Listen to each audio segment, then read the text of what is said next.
Começa agora o programa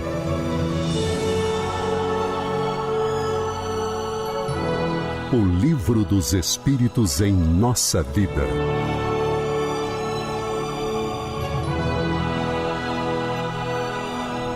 E aqui estamos para mais um programa, O Livro dos Espíritos em Nossa Vida. E quero iniciar o nosso programa de hoje agradecendo a você que tem nos acompanhado pelos canais da Comunhão Espírita de Brasília, pelo nosso canal no YouTube, e aqueles companheiros nossos que também nos acompanham pelo nosso Facebook e outras mídias mais que têm disponibilizado esse nosso programa. Então hoje eu quero fazer um agradecimento especial ao Vanderlei Vale, que está sempre nos acompanhando no nosso Facebook, o Luiz Rangel, lá de Campina Grande, na Paraíba, a Eliane Barbosa, trabalhadora do Centro Espírita Casa de Lázaro, aqui de Brasília, que também nos acompanha no Facebook, e o Wagner Kovacs, que também está sempre presente nos acompanhando no Facebook, os programas que lá disponibilizamos. Então, muito obrigado a todos, obrigado pelas colocações que fazem, como já falamos aqui outras vezes, isso é muito útil, essa participação de vocês é muito útil para o desenvolvimento e o aperfeiçoamento do nosso trabalho. Dito isso, Almeida, seja bem-vindo para mais um programa. Obrigado, Ricardo, obrigado a vocês que nos acompanham, tá? É a alegria de sempre de estar aqui. Poder conversar sobre o Livro dos Espíritos é bom demais. É bom demais. Esse trem é danado de bom. Então vamos dar continuidade ao estudo, lembrando que nós estamos falando da influência oculta dos espíritos sobre os nossos pensamentos e as nossas ações. E hoje, neste programa de número 183, vamos comentar a partir da questão 465, de O Livro dos Espíritos, quando Kardec faz a seguinte pergunta: com que objetivo os espíritos imperfeitos nos compelem ao mal? E aí, Almeida, qual o objetivo deles? Por que os espíritos imperfeitos, e ressaltando que nós estamos falando de espíritos imperfeitos e não necessariamente espíritos maus, por que esses irmãos nossos ainda imperfeitos, eles tentam nos impelir ao mal? Tentam e às vezes conseguem, né? Olha, eu vou começar essa... É uma história que eu acho que eu nunca te contei, né? Certa feita, eu voltei de uma comissão dessas nossas, né, longas, e eu tive um período de descanso, e eu fui para o interior de Minas, lá para minha Cataguases lá, e estava com a minha mãe ainda encarnada, e fomos visitar um tio que não estava bem de saúde, que também já desencarnou. E eu não via esse tio, tinha uns 3 anos que eu não o via, né? Justamente por causa da comissão. Lá pelas tantas, ele virou para mim e falou assim: Alci, eu tinha uma raiva de você. E ele me conheceu desde que eu nasci, né? Mas tio, por quê? O que mal lhe fiz? Rapaz, você nunca parava de estudar. E detalhe, eu estava acabando de voltar de um curso. Eu fiquei 2 anos em função de um curso, como você bem sabe, né? Estava fazendo um curso. Mas tio, não entendi. Cara, que raio de homem é esse que vive estudando? Não vai trabalhar? Eu não... Caramba, eu estava voltando do exterior, estava voltando de uma situação diferenciada, né? Eu sou de uma família muito humilde, a minha origem dos 2 lados é uma família muito humilde. Tudo isso para dizer o seguinte: a gente vê o mundo com os olhos que a gente tem, com os valores que a gente tem, com as percepções que a gente tem, né? Da mesma maneira que aos poucos eu compreendi, desculpa, que aquela bronca do meu tio era que ele não compreendia o que eu queria fazer. Esses nossos irmãos que ainda não alcançaram a perfeição, eles também não compreendem o que a gente quer, né? O que esses caras estão fazendo lendo livro? Vai trabalhar, né? Vai arrumar uma enxada. Vai procurar como diz o outro, um eito de milho aí para você roçar. Algum dia você deve ter ouvido uma frase desse tipo. Bastante. Pois é, gente. Esses nossos irmãozinhos menos orientados, né, não compreendem essa realidade a mais. Eu não estou dizendo que o meu tio era atrasado, não é nada disso. É a diferença de como a gente vê a realidade, né? A gente não entende as coisas. O Alcir entende o mundo do Alcir, o Ricardo é o do Ricardo, e assim por outro lado, né? Tudo isso para dizer o seguinte: eles querem que a gente viva a vida que eles vivem. Eles querem que a gente enxergue o universo, a existência, como eles enxergam. É isso. Almeida, é interessante. E eu acho que foi boa essa sua digressão, digamos assim.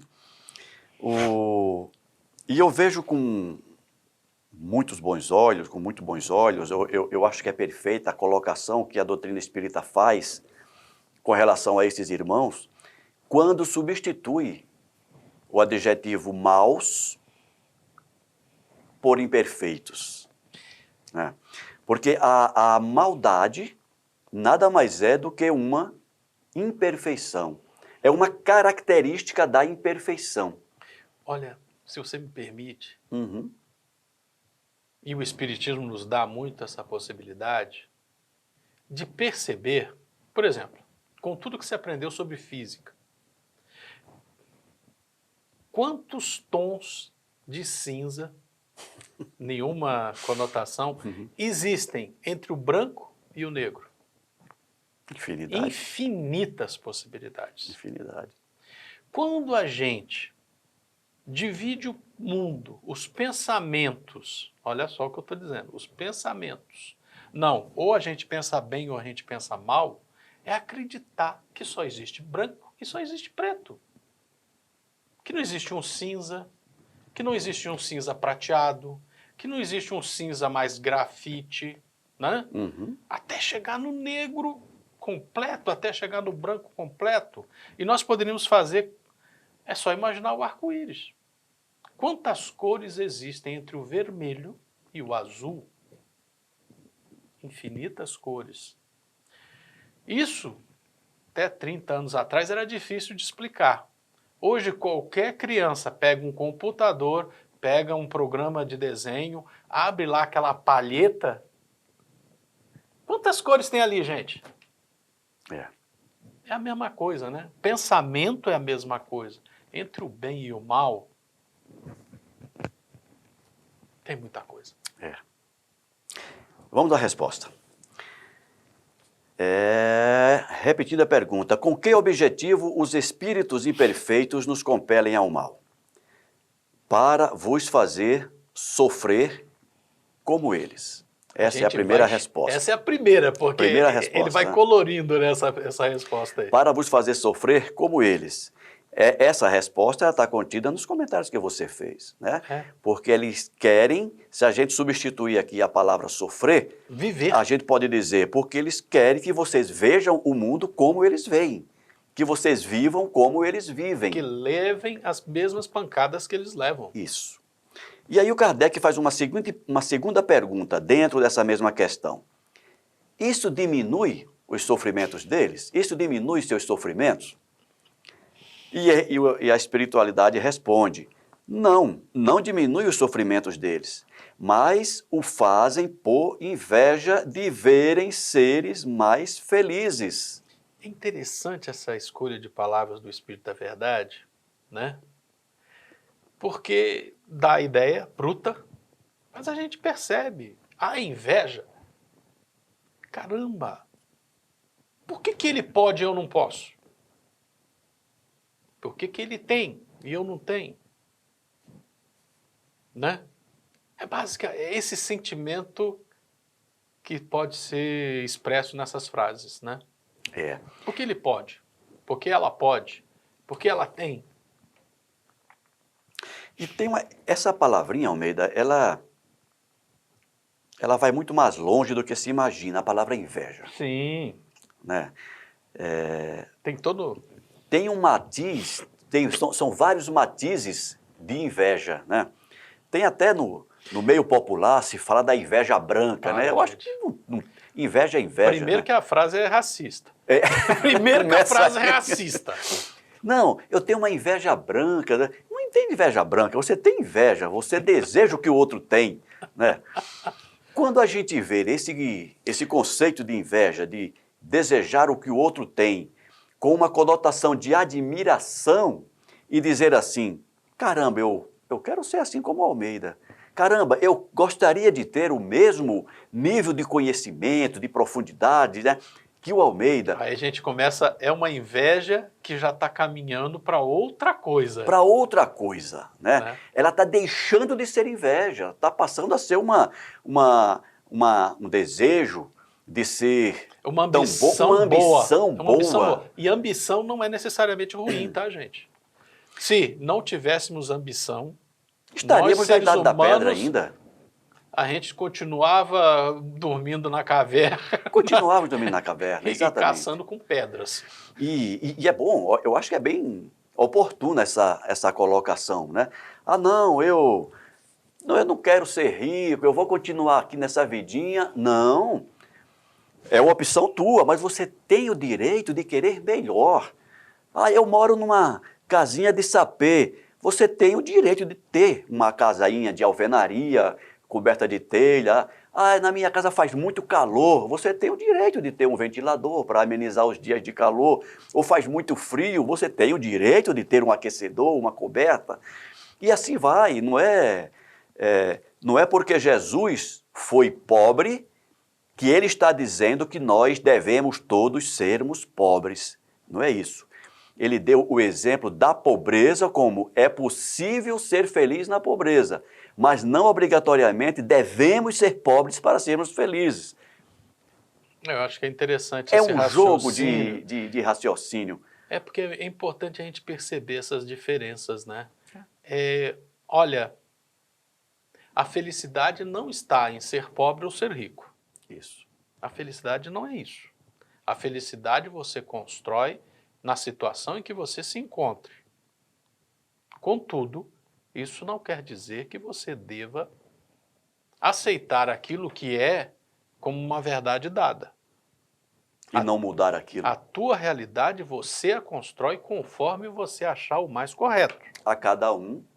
segundo suas obras. Então, nós escolhemos as obras que nós queremos. Sim. Ok. Então, parece que a gente fugiu do tema, mas não fugimos, né? Não, porque o tema é justamente a gente perceber que ainda existe uma grande parcela da humanidade que não percebeu isso que a gente está conversando e acredita que tem que derrubar o outro. É.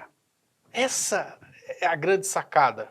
Não, ele tem, eu não tenho, eu tenho que ir lá tirar. Ah, não, ele pode e eu não posso, eu vou fazer ele não poder.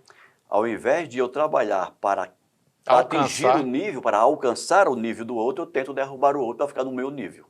Né? E essa é exatamente a lógica desses irmãos que nós estamos falando. É uma lógica aqui. Perversa, faz mal para eles em primeiro lugar.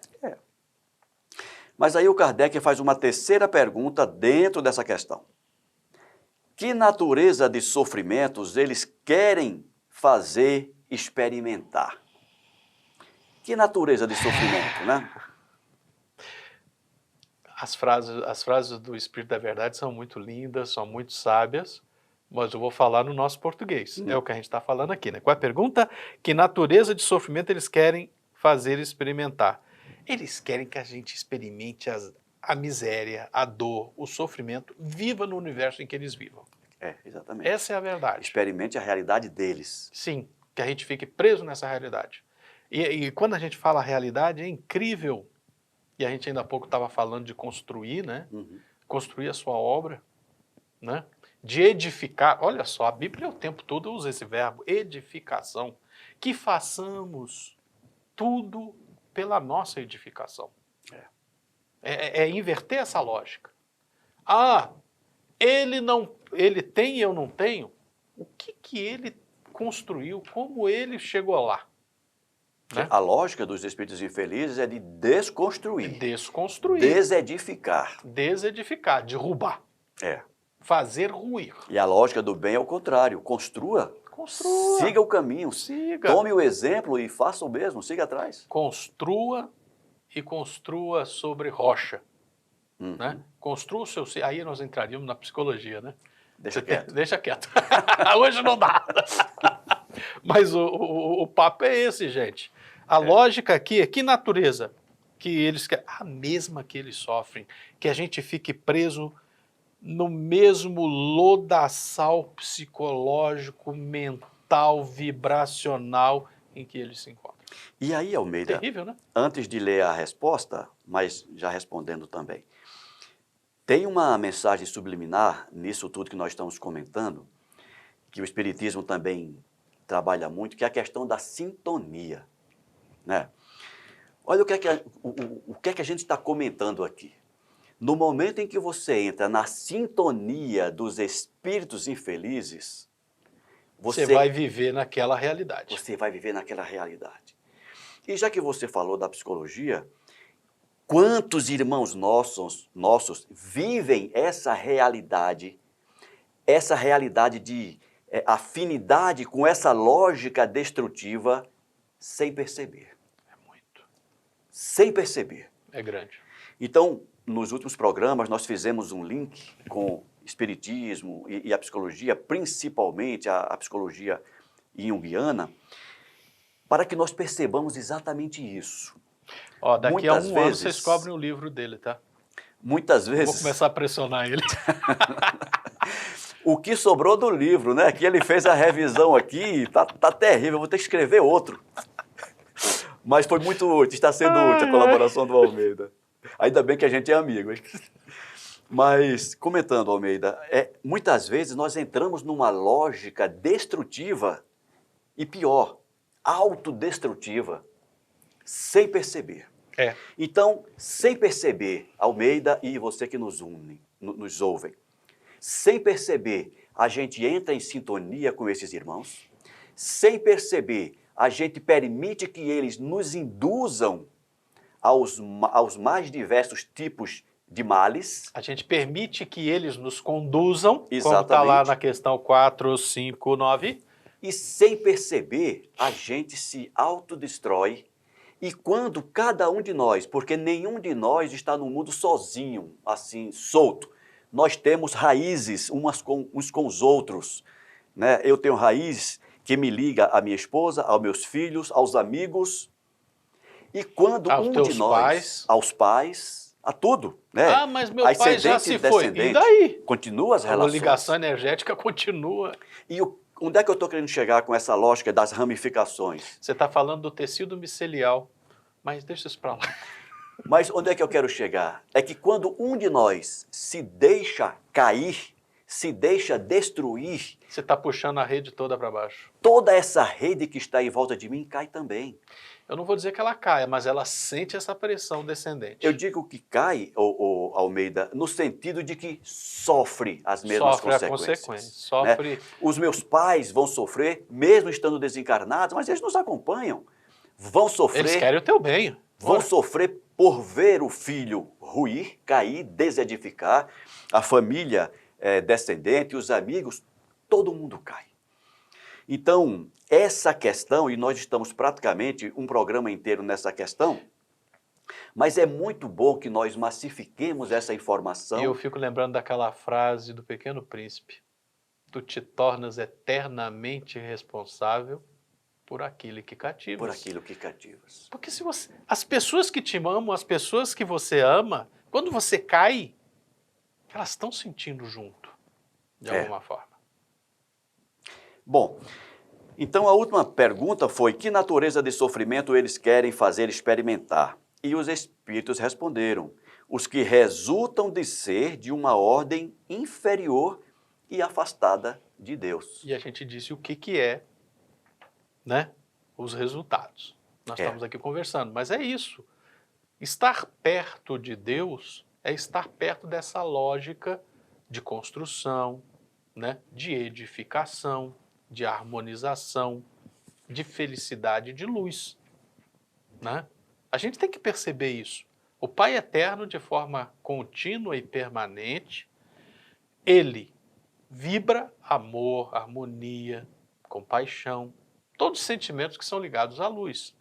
Toda vez que a gente insiste em não aceitar viver nessa faixa vibratória, a gente está na ausência de luz, né? Na ausência de harmonia, na ausência de paz, na ausência até de saúde. Porque a saúde física Reflexo. ela é reflexo, ela é consequência da saúde interior, né? Quando o corpo adoece, é porque vem de dentro para fora, espírito, perispírito, até chegar no corpo físico, né? E nesse momento especial que a gente está vivendo de provas para a humanidade, eu percebo, eu entendo que esse programa de hoje ele está sendo crucial. Porque muitas vezes, e nós vemos isso entre colegas no meio espírita, né? Irmãos nossos que a gente percebe que em função do medo gerado como consequência da pandemia, etc., estão ruindo. O Divaldo tocou esse assunto. Foi? Na verdade, foi Bezerra de Menezes, no último livro de Divaldo, toca esse assunto. Eu não li esse livro ainda. Eu também não. Eu estou pegando de orelha, porque a gente vende o livro, né? Estejam à vontade, podem fazer o pedido. 61 30 48 18 18. Não é propaganda, é divulgação. É divulgação. Mas basicamente é o seguinte: o Bezerra fala exatamente sobre isso que você está dizendo, né? Lá no livro você vai ler, você vai perceber, tem um local lá que o Bezerra fala exatamente sobre isso. Uma coisa é, vamos usar máscara, vamos manter distância social, nada de abracinho, agarradinho, nada disso, né? Distanciamento social, lavar a mão, manter a higiene do corpo. Medo não. Medo ao lado negro da força pertence, como diria Mestre Yoda. E como esse medo, né, Romero, está travando as pessoas, Sim. tirando as pessoas do campo produtivo. Por exemplo, uma colega, ela fez uma crítica para nós dois pelo fato da gente continuar fazendo esse programa. Nós estamos aqui a uma distância, o quê? De 1 metro, 1,20 m, 1,5 metro aproximadamente de distância, estamos aqui, né? Claro, não estamos de máscara agora, porque não ficaria bem a gente se apresentar para vocês de máscara, mas estamos numa distância regulamentar, digamos assim. Aqui, antes de entrarmos no estúdio, temos o álcool gel, temos toda a parte de higienização. Percebam que eu estou com o meu livro, ele está com o livro dele, a gente não está repetindo, não é isso? Então, mas ela falou, mas vocês não deviam estar continuando. Por quê? Então, nesse momento em que a humanidade passa por essa prova, nesse momento em que Jesus nos convoca para continuar no trabalho de edificação de consciências, edificação da fé, edificação da confiança, no momento de colocarmos à prova todo o nosso construto levantado até hoje, construído até hoje, repetindo o termo, né? Nós vamos fugir da batalha? De jeito nenhum. E eu gostaria de acrescentar uma coisa, porque alguém pode ouvir a gente conversando assim. Quer dizer que eles acham, porque eles fazem o programa, porque estão falando do evangelho, eles não vão pegar a doença. Pelo contrário, eu sei que eu estou exposto à doença como os 7,8 bilhões de seres humanos que estão na carne nesse momento. Eu sei que eu posso estar aqui conversando com o Ricardo agora e daqui a 10 dias estar desencarnado, né? Porque a doença, mais ou menos, né? Não sei. Tudo é possível. Tudo é possível. Eu tenho só uma esposa, tá, gente? Vivo com a mesma mulher há mais de 30 anos. A doença pode aparecer e levá-la. Eu só tenho um filho. A doença pode aparecer dentro da minha casa e levá-la. E aí eu gostaria que alguém lesse Jó. Lesse Jó. Para um momento como nós estamos hoje, leiam Jó. Jó não, é um livro muito citado e pouco lido e menos ainda compreendido. Ele não é um livro, digamos, vou usar um adjetivo inadequado, mas quem conhece a palavra vai entender. Não é bem um livro canônico. É um conto que está lá dentro da Bíblia. E fala de um homem muito rico, Jó. Ele perde todos os bens e ele continua dando graças a Deus. Ele perde a saúde, ele continua dando graças a Deus. Ele perde tudo, ele continua dando graças a Deus. E daí? A vida nós só a temos porque Deus a deu. Eu estou usando uma camisa porque Deus permitiu que eu tivesse saúde para trabalhar e comprar. Né? Nós estamos, como sempre estivemos, na mão do Senhor. Quando a gente fala isso, a gente não está dizendo que a gente vai ficar isento, não. Se tiver na minha jornada isso, eu vou levar essa paulada sim. Vou rezar pedindo que não aconteça, como todo pai, como todo marido, para que não aconteça. Eu não vou falar mais de meu pai e minha mãe, porque já se foram. Mas pode ir? Pode acontecer, sim, eu sei. Pode. E se for, vai ser a minha aprovação. Ficar diante dessa realidade, olhá-la, olho no olho, olhar a morte de um ser querido. E eu já tive irmão, sobrinhas. Estou com uma sobrinha neste momento com Covid, né? Ainda estava conversando com ela anteontem. E aí, filha, como é que você tá? Ih, Dinda, me chama de Dinda. Eu não sou o padrinho, mas me chama de Dinda. Beijo, Juju. Aí a Juju vira para mim e fala assim, não, Dinda, tô bem hoje, nem dor de garganta mais tô sentindo. Eu poderia ter perdido ela? Poderia ter perdido a outra sobrinha? Podia ter perdido o irmão? Podia. Não aconteceu. Né? Já perdi alguns amigos, né? Não sei se eu comentei, né? Anteontem foi um amigo nosso. Foi, estou sabendo. Né? Então, faz parte. Nós estamos na carne, mas nós somos espíritos. A carne é um detalhe na nossa existência. Desculpa, a gente já falou demais sobre esse assunto. Excelente. E como espíritas, principalmente nós, como espíritas, precisamos dar essa prova de confiança na divindade, em Deus. Né? Dando confiança lavando a mão, dando confiança usando máscara, dando confiança mantendo o distanciamento social, mas tendo confiança que nós somos filhos do Altíssimo, fomos criados simples e ignorantes e fomos criados para a luz. E continuaremos nessa jornada. Encarnados ou desencarnados? Desencarnando com Covid ou permanecendo aqui? É verdade. Almeida, o nosso tempo se esgotou. Quero agradecer mais uma vez a sua participação e agradecer mais uma vez a você que nos acompanha pelos canais da Comunhão Espírita, pelo nosso canal no YouTube, pelas várias mídias disponíveis.